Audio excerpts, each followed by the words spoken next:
We had some interesting times in trying to understand what was going on in Paris. We formed the conclusion that you had to be French to understand it. Actually ties LINX and LINX together is our relationship with Juniper. Is there someone from Juniper in the room?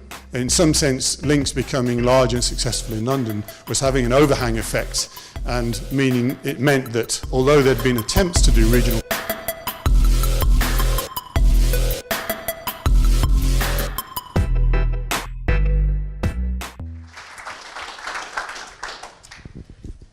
bonjour, mes amis. Yes.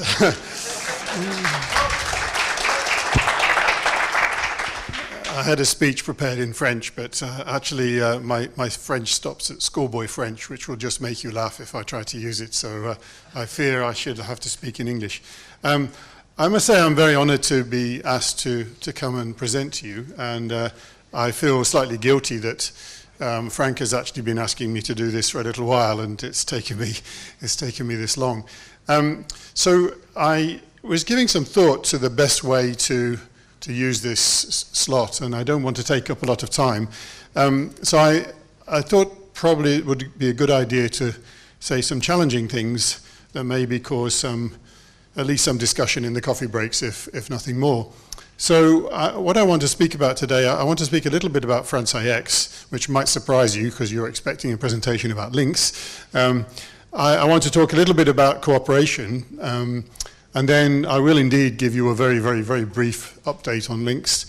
And then I want to speculate a little bit about what might happen in the future, in particular in our world of internet exchanges. So I'm hoping that's acceptable to everybody. So again, well, apologies that I am unable to compliment LINX in French. I first of all want to comment on what Sebastian just said about from Arcor about IPv6. And I'm going to try and use another bit of my poor schoolboy French. It seems to me that based on what I could understand of that, and I was busily looking up the details on Google Translate, that's a kind of admirable plan. I mean, it seems to me that something has to change, and who's going to be the agent of that change? It's been very, very frustrating, as I commented earlier from the audience. It would be really nice if Arcor would actually speak to the British government about this, but bon chance in finding anyone who will understand what you were talking about. And I think that really tells the story. It's a challenging thing to do, to be an agent of change for something like this. And as I say, if you wish, I can perhaps give you some contacts of people in the British government who won't understand what you're talking about. Anyway, LINX.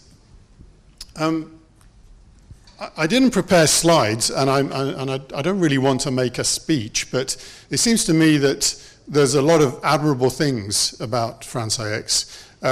I know a little bit about the background to peering in Paris before LINX existed. I've been on the board of EuroX for a very long time now, and we had some interesting times in trying to understand what was going on in Paris. We formed the conclusion that you had to be French to understand it. And being English, we're not very good at that. So I think the fact that the industry itself decided to form LINX and that it became formed as a membership organization is an incredible thing. I'm really pleased to see you using that model, and it seems to me that you're helping in the overall process of showing that this is in fact the best model. There are others, and that it doesn't make the others invalid, but it's the best model for an internet exchange. Now, why is that? Sometimes I think we forget to say it, so I'm going to say it now. Internet exchanges are places where competitors cooperate, and that's actually quite rare in the world. In some places, it's actually illegal. I don't think we do things that encroach on that illegality, but if you think about it, and it's really quite a profound thought, competitors cooperating is a rare thing, and where it's doing good, it's precious. So why does it work? Why should competitors cooperate? Well, obviously we know the technical side of that to do with peering and to do with internet traffic and so on, and that's not really my point. But to get competitors to cooperate, you actually need trust. And it's trust that's really the important thing. And I think that's why the membership model is the best one for an internet exchange. We're very pleased to see France IX doing it that way. If we had any tiny influence over that as someone who's been carrying the flag for membership exchanges for a very long time, then obviously we were very pleased to see that take root that way. It's been fascinating watching your membership meeting. I've sat through a lot of hours, and it's been interesting to compare the way you've gone about it with the way we do things in LINX. Simon's presentation was fascinating. I could have literally closed my eyes and have been listening to my staff presenting exactly those same issues in London. And indeed, one of my comments afterwards is we probably ought to talk to each other a bit more because, and I'll come back to that in a minute. Another thing that actually ties LINX and France IX together is our relationship with Juniper. Is there someone from Juniper in the room? No? Oh, I can be rude about them then. Actually, I'm being filmed, so I really shouldn't, should I? It's been an interesting relationship. I think in many ways it was one of the best things LINX ever did to transfer to using Juniper hardware and software. But it has come with some challenges too, which indeed we speak about. It's an example of the kind of things that we've done behind the scenes, and maybe what might come out of my visit today is that we perhaps ought to do a bit more in public. So LINX is 22 years old this year, so we're the old guy. I'm the old guy compared with you, young upstart here in Paris. I think 5 years now? 6 years, yeah. So you're out of nappies, but still not probably going to a big school yet. It's those differences where there's a risk that we come over as being kind of patronizing or think we know it all. I don't think we know it all. I think, as I'm going to say later in the fourth quadrant, things are changing and new challenges are coming for IXPs. And I think that, if nothing else, is the real reason why we ought to have a more cooperative and closer relationship.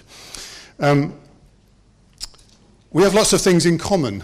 And that was also very noticeable in the presentation that Simon gave. So, for example, I don't see many internet exchanges actually showing real reliability data to their members. It's actually really hard. I can't remember how many years we spent trying to perfect a system that we thought was good enough so that we'd be brave enough to give that data to our members. And we're a membership organization that really believes in membership. So I know how hard it is, but I thought it was great to see you actually showing those numbers and also being so transparent. The thing I'm going to take home is cleaning the POPs. Believe me, if you've been in POPs for 22 years, cleaning is a whole lot different matter than just 6. So Hercules comes to mind. I think another thing that struck me as something in common is that everyone kind of assumes that internet exchanges are very even things. You know, the traffic is evenly distributed, you know, same kind of loads on switches and inter-switch links and so on. And yet that's not the case. We're actually incredibly asymmetric inside LINX, and the number I picked up today is that France IX 50% of the traffic is in Telehouse. Well, I can tell you in London more than 50% of the traffic is in Telehouse. I saw you using Ansible. We're also now become real zealots for that. So again, lots and lots of stuff in common that I think is good, and I think it's a basis to build on. But I think my overall message is, I think what's happening here in Paris, in France IX, and also now in Marseille, which will have echoes, as you'll see in a moment, for what's going on in Britain, is really important and really admirable. So, I hope you're blushing suitably now at my praise. I guess the question is, what can we do in terms of working together? I see this happening on several levels. I think the thing I was actually going to speak about was the marketplace. I think your marketplace idea is fantastic. I think the way you're going about implementing it is fantastic. I think the fact that you've orientated it so much to members trading with members is the key. And certainly we're not too above ourselves to research some of your ideas and implement them in our exchange. And I see us doing more about this. We invited Frank to come and talk at our most recent member meeting of this kind. And essentially what he said was, there are lots of things we could do together where we could perhaps arrange for greater peering opportunities for our members, and ultimately that's what we're about. So I see us definitely working more closely together commercially in the future. I also see us working together more closely technically as well. It was amazing to think of all the different software developments that are going on here in Paris. We're doing exactly the same kind of thing in London, and it just seems crazy that we're actually duplicating in areas where we could share. We've generally taken an open attitude. I don't know that we've produced an enormous amount of useful software to the world, but certainly some of our earlier developments have been used by more than 20 exchanges. We're also big supporters of BIRD, and I think there are opportunities for us to do more in terms of sharing code, sharing automation, sharing config systems and so forth. So certainly I will take away from this visit that I'm kind of embarrassed that we've not done more of that, and we will try in the future. So, conscious of time, let me give you a very quick update about LINX, and then I'll get on to the real meat of what I want to say today. So, who's at LINX? Oh, quite a few. Good. Excellent. What's wrong with the rest of you? So what are we about? I said we consider that we carry a flag for membership exchanges. And one of the things we've done recently, even though we're 22 years old, is to refocus on that and to say, what does that really mean? So you'll forgive me if I show vision statements, but actually we're kind of proud of this. So I'll skip the animation, apologize for that.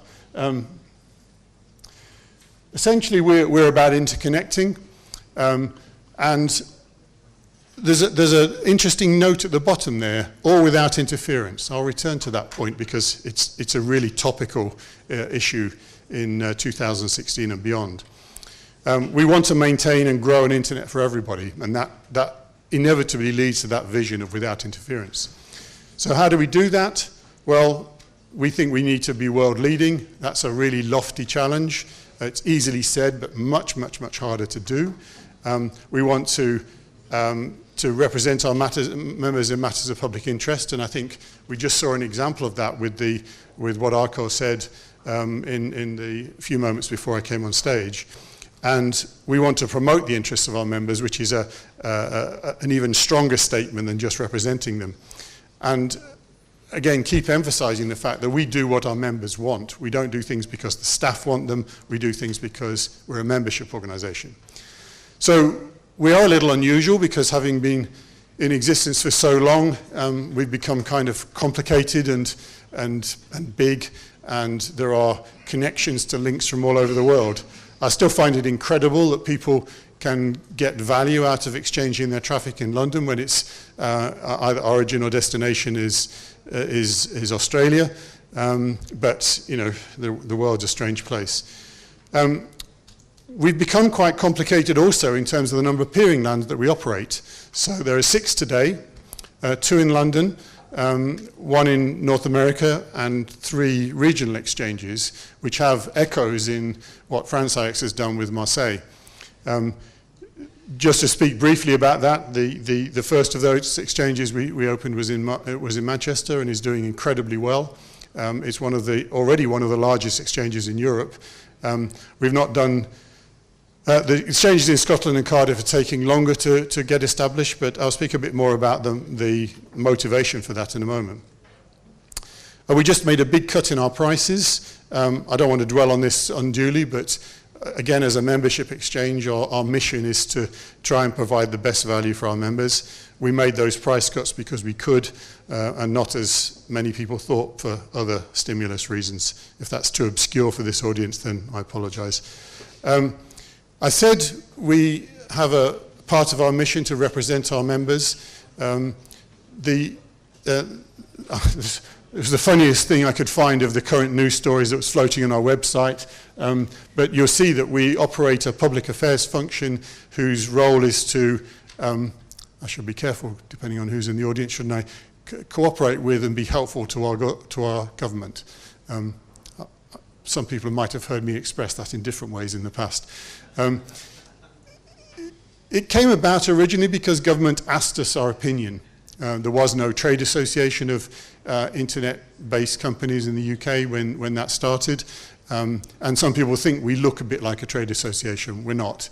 But nevertheless, it seems to me there is a role, because governments do seem to get a bit confused about the internet, and sometimes they need a bit of external assistance, and that's what we do.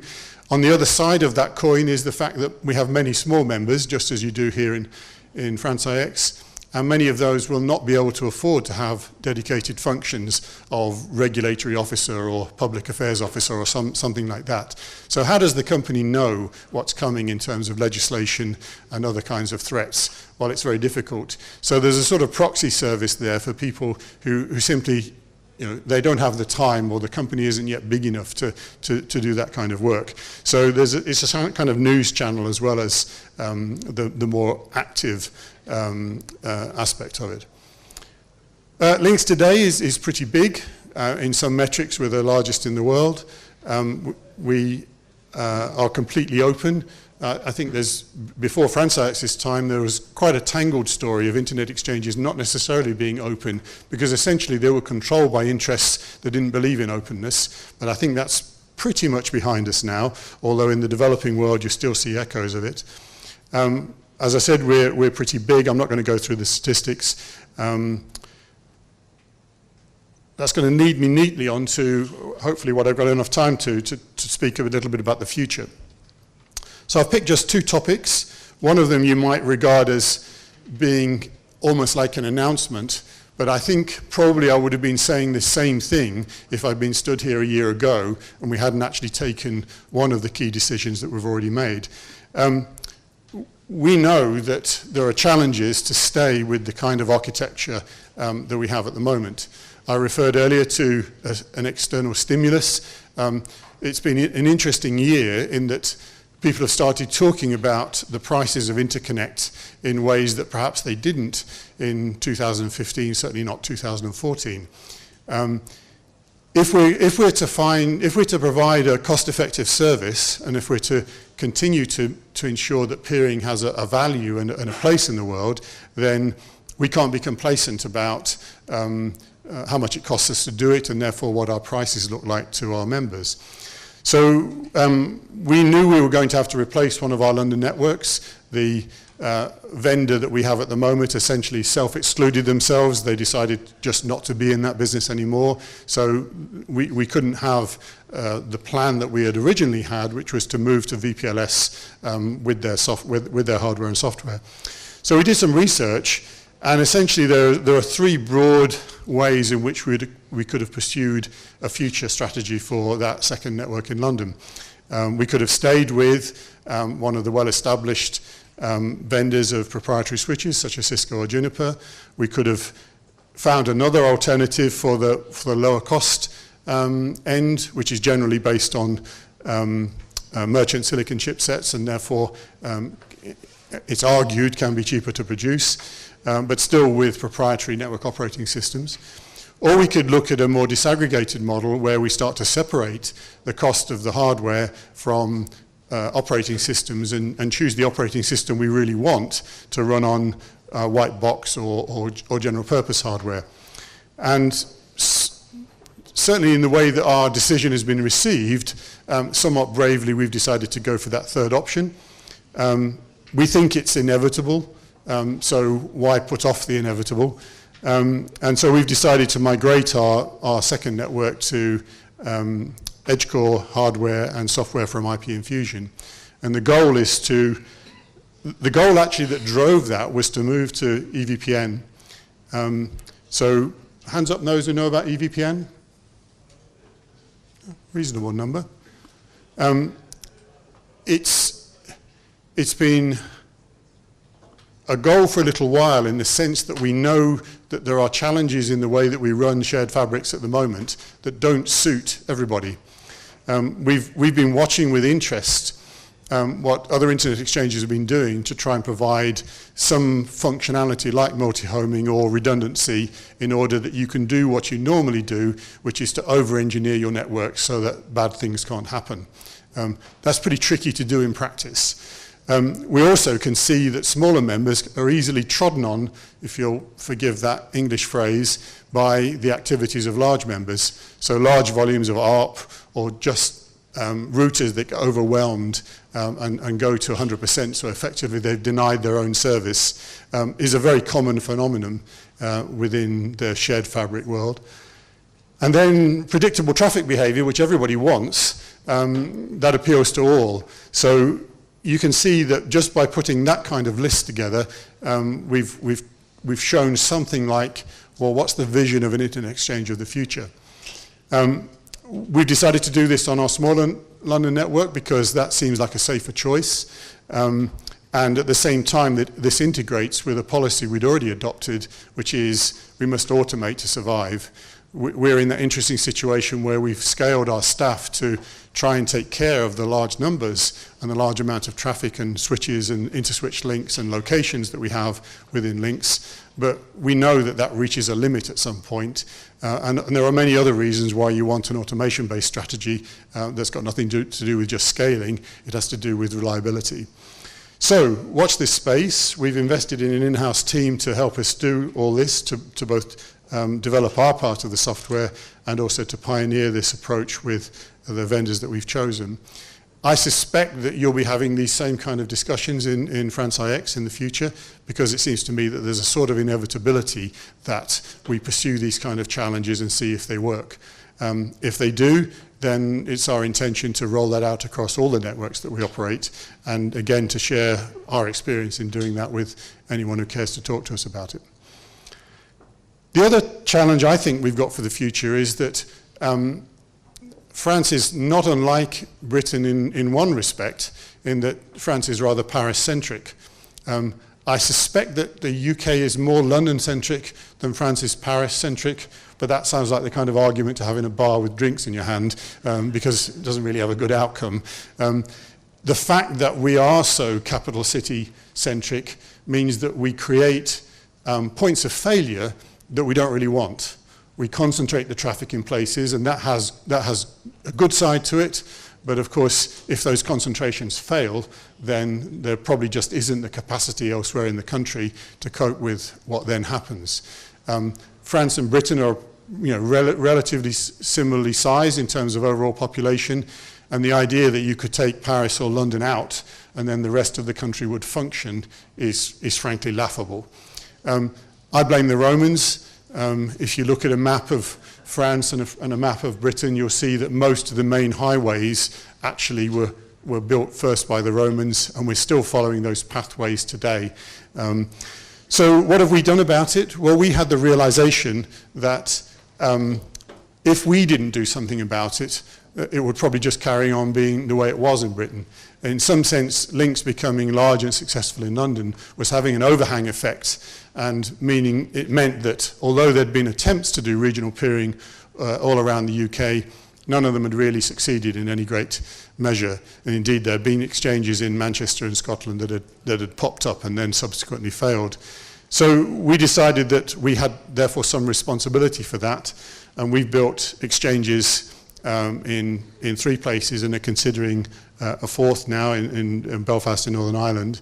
And I think that the kind of motivation that has caused France IX to build in Marseille, particularly because there's more dependency, perhaps in the limited extent that I understand it, on things like cable landing points and the way traffic moves between continents, since France is much more at the edge of the southern edge of Europe than Britain is, that kind of explains that.